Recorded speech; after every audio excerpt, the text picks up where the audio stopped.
IELTS। আমি IELTS preparation নিতে যাচ্ছি। এখন আমার কথা হচ্ছে এই যে IELTS প্রিপারেশন আমি নিবো, এটা কি আমি নিজে নিবো নাকি কোনো কোচিং সেন্টারে যাবো? নাকি কোনো প্রাইভেট টিউটরের কাছে যাবো? কার কাছে যাবো?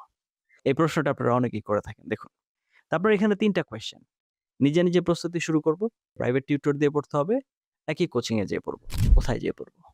এখন দেখুন, আমার যদি প্রেফারেন্স আপনি জিজ্ঞেস করেন, আমি সবার আগে বলব, আপনি প্রেফার করুন যে আপনি নিজে প্রিপারেশন নিবেন আগে।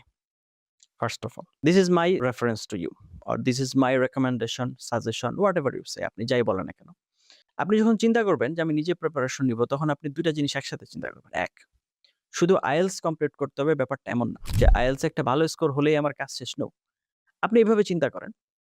আপনার লাইফে বা প্রিভিয়াস লাইফে যে ইংরেজির যে ঘাটতিটা আছে, the lackings you had on your past, on English language, especially on communicative purpose, you will recover that.